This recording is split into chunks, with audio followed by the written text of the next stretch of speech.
This week on Next Gen NYC. It's been this narrative that I'm like this scary black girl when I'm not. No. That is so far from what I said. Let's be very clear. It's your mannerisms, Charlie. You do this all the time. You don't realize when you do and it's annoying because it's bigger than just a stupid conversation. Because this. Yo, what is up, everybody? Welcome back. Today we're going to be talking about the third episode of Next Gen NYC. I always get the title mixed up. So let's get right into it.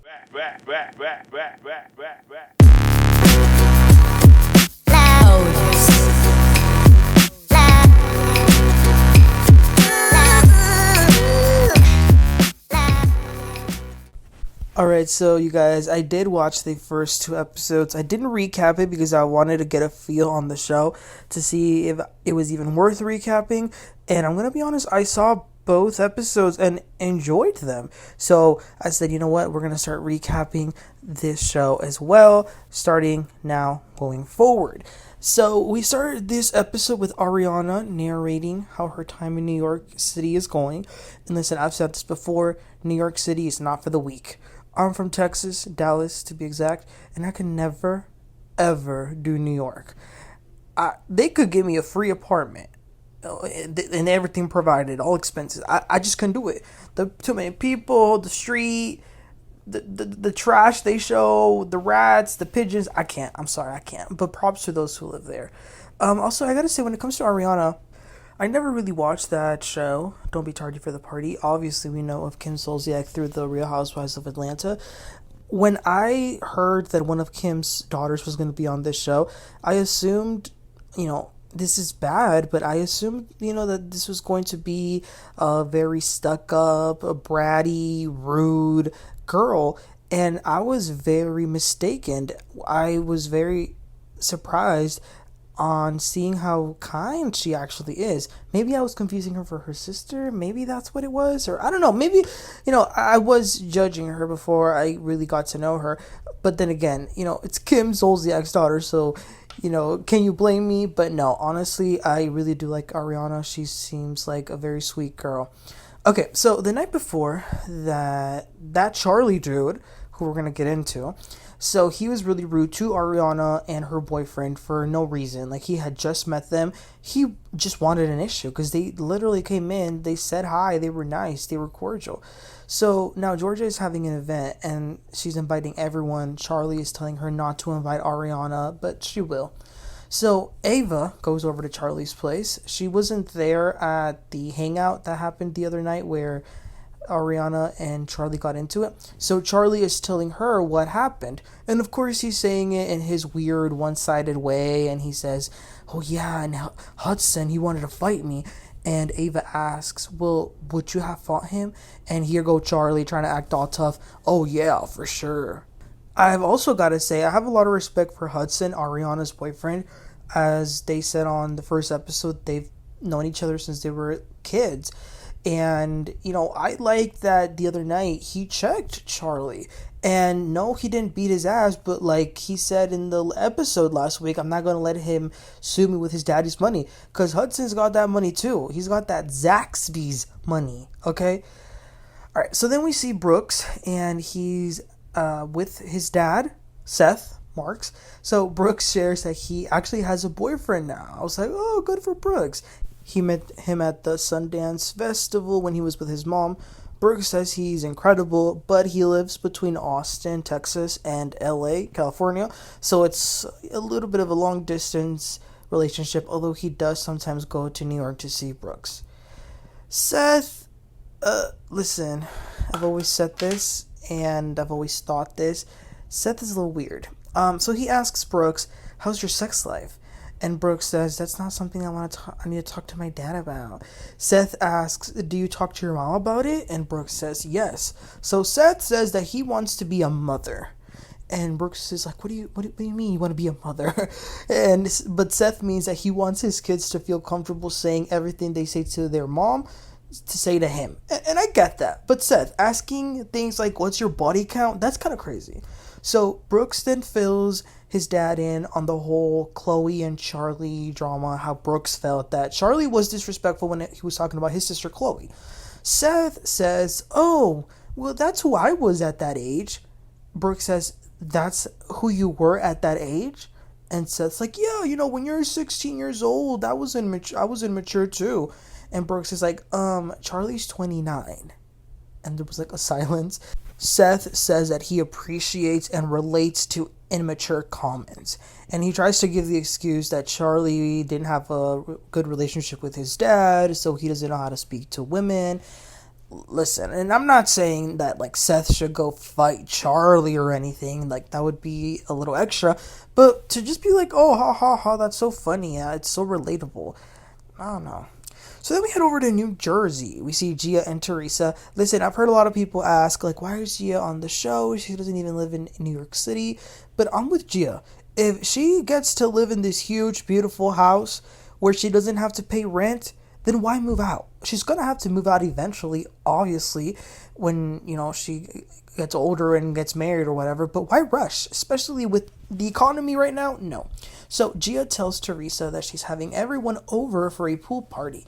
They will be making pizzas. She ordered the dough, and they're going to all make them here at the house. She's also going to have a psychic. And Teresa is, listening to... She's not going to be there, but she says that she has the camera, so she'll be taking a look. Listen, Teresa's a good mom. I'll give her that. So then we see this scene with Charlie, and he's meeting up with his mom and his mom's husband. I gotta say, when Brooks told Seth in that other scene that Charlie was 29, that did surprise me. I did think he was like maybe 23, maybe 25 max, but to be almost 30, he doesn't look 30, he doesn't act 30, obviously, but maybe I thought that also because, if I'm not mistaken, almost everyone else in the group is kind of towards that age too. Like, for example, I'm 22. I know that I think Riley's like 23. I think Ariana's 22. So I just thought he was younger. So that definitely did surprise me to know that he's 29. So anyway, in this scene, he's with his mom and mom's husband, and they have a little bit of a weird conversation. The mom's husband is saying some odd stuff, inappropriate humor, I guess, if you could even call that humor. But this scene did let us get to know Charlie a little more about his upbringing. It does seem like he has a love-hate relationship with his dad, based on what he was saying. He also talks to his mom about wanting to have more of a career, but it was a lot going on. There's a lot to unpack because he seems to be like in competition because he's not his dad's favorite son, and you can tell he wants that approval. And then his mom shows some pictures that he drew of him killing someone. That was kind of terrifying. So then we see Brooks, and he's at his apartment, and that's a nice apartment. And we're introduced to Shai.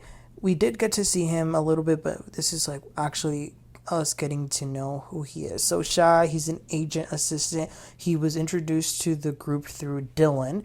But something really cool about him is that he is very into sewing. He literally turned curtains into a pair of pants. That's a talent. So he's showing Brooks some stuff on his little sewing machine because Brooks says that he wants to keep expanding his clothing brand. Because remember, he had that fashion show for a single tracksuit, and Jen Shaw was like, how does one tracksuit build a collection? Riley then comes on over too. And like I said, we did see a little bit of Shai last episode. And when he was in one of those group scenes, I did catch that he and Riley really hit it off. And I see this again in this scene. So I don't know. Who knows? Maybe they'd be a cute couple together. I'm just saying. But it was funny because they were talking about phone bills. Both Shai and Brooke say that they're both still under their parents. Like their parents still pay their phone bill. And I am too. I don't see that changing anytime soon either. Because listen, we've got that family plan. Okay, so why would I even get my own? It doesn't make sense. So I'm totally with Brooks and Shai on that. Okay, so something happened, and this is gonna make more sense when the drama continues to unfold throughout the episode. So, the day before, they all went out to an art show, an art gallery that Georgia produced. So everybody went. Dylan and Charlie didn't go, but they did go to the after party. So they're in the after party. Things were a little awkward with Charlie, Ariana, and Hudson, but they actually made up at the bar. So people were just partying at the club. Ariana, her boyfriend, and Brooks, they left early because same. I don't blame them. Charlie then ditches Georgia because he left with some girls. Him and his friend Dylan were going to leave with some girls. Georgia was drunk and they left her with Riley. who, and because Georgia also doesn't have a phone, so she lost it. So that's what they're talking about. All right. So keep that in mind. Seth then reaches out to Charlie to meet up, and they do. They meet up. They go to this restaurant, and I don't know if they had met before this, but Seth says that he wants to be Charlie's life coach. He says, "I see myself in you. I know you like my daughter. I don't know if that's going to turn into a body count transaction." And I hate to say this again, and listen, I don't care if y'all are going to think I'm judging or everybody's different. No. For any father to be talking to some guy about, are you going to body count my daughter? I think that is insane. That's just me. But anyway, Seth does bring up what Brooks was mad about, and Charlie's like, "Oh, I was just kidding about that comment. It really wasn't that big of a deal." Seth says, "Oh, well, it sounds like you were objectifying women." But that's something I would do.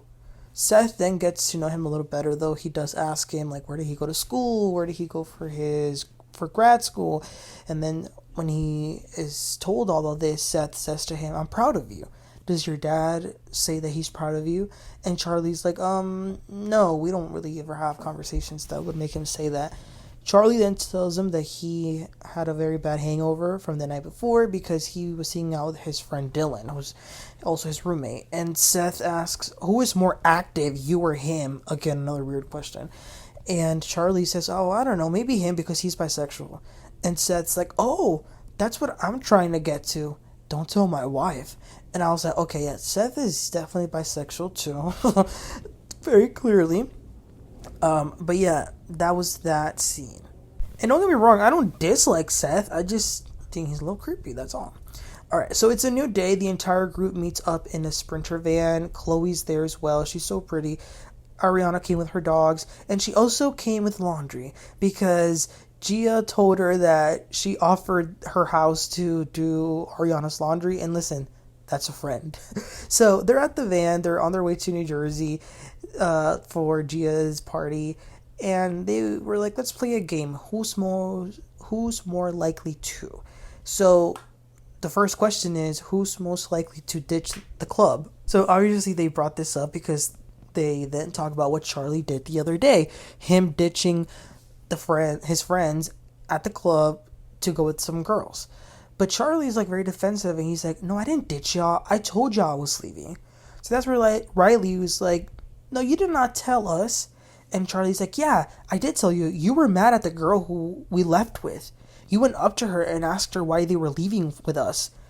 Riley says, "I did not do that. All I did was ask what her name was because they just came and they didn't introduce themselves, which I think is kind of rude. So I introduced myself and asked for their name." And Charlie's like, "Yeah, and then you had this attitude." And then he kind of like waves his finger around, and he says that he says the girl handled it well because Riley, all she did was accost her. So that moved Riley to tears. She says, "I hate when y'all try to do this thing. They're like, I'm a scary person. It's a real thing that I go through. Whenever I talk to some white girl, all of a sudden I'm trying to scare them. No, they were just rude. That's all." And Charlie, like, he's like, "Okay, this isn't a racial thing. You're being extra." And Riley's like, "This is not extra for me." But the crazy thing is, first of all, it's always the people who never have to deal with race and ethnicity that are the first to say it's not about the race and ethnicity. So that's first of all. But the thing is, here you have Riley crying, pouring her heart out, saying how she feels, and Charlie is saying she was just a little girl. You attacked her.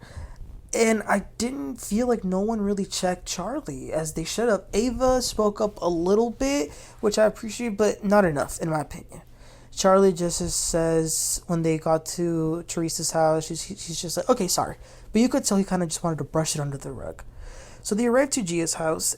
Gia actually planned this out for real. Like, there were decorations. She had a person there making real handmade cheese, mozzarella cheese in real time.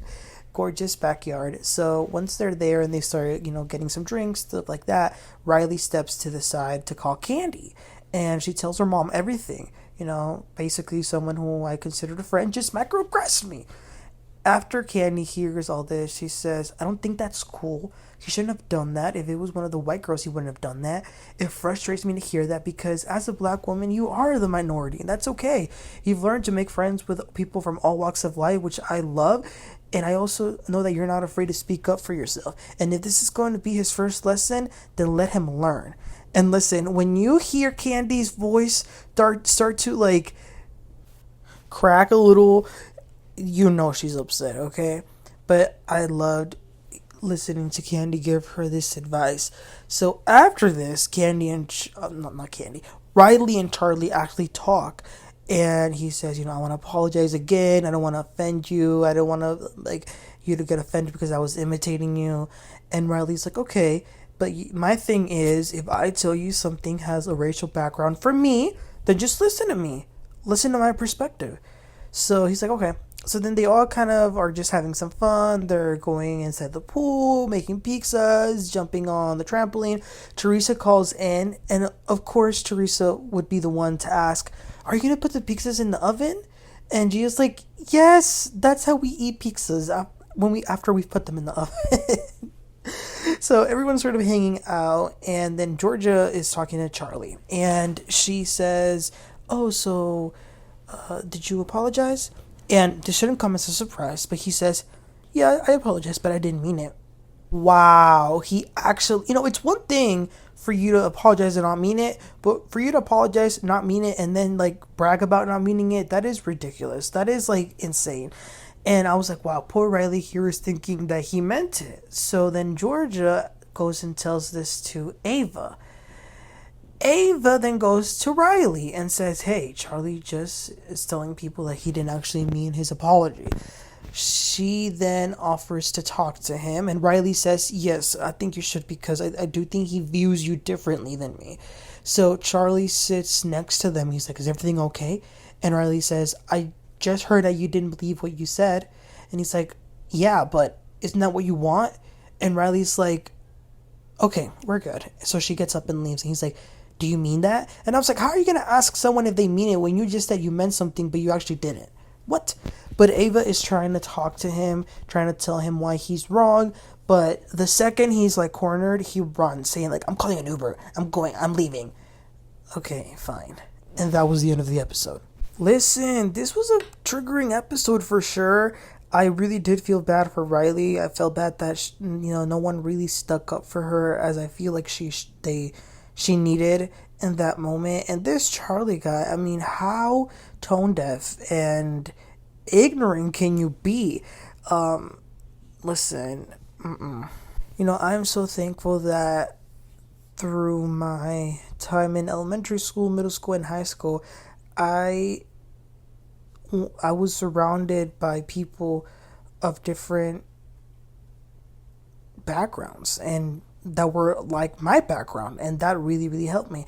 It wasn't until I went to my university, which is a predominantly white institution, that I had a hard time too. And I can feel a lot of what Riley is feeling as well, because a lot of people, unfortunately, they have a lot of racial blind spots, and it's not talked about, but I know people, I think it's called imposter syndrome. That might be what it's called. I'm not sure, but it's a real thing. So I definitely felt bad for Riley. I thought that she really needed a friend there. But yeah, it was unfortunate. But you guys, let me know what your thoughts were about this episode. It was a lot, but let me know. It looks like next week things are going to get heated between Ava and Ariana. Ava, I heard somewhere she got evicted from her apartment. Are we going to see this on the show? That's what I want to know. But anyway, guys, like I said, let me know your thoughts about this episode. Please don't forget to like and subscribe, and I'll catch you on next time. Y'all have a great one. Bye.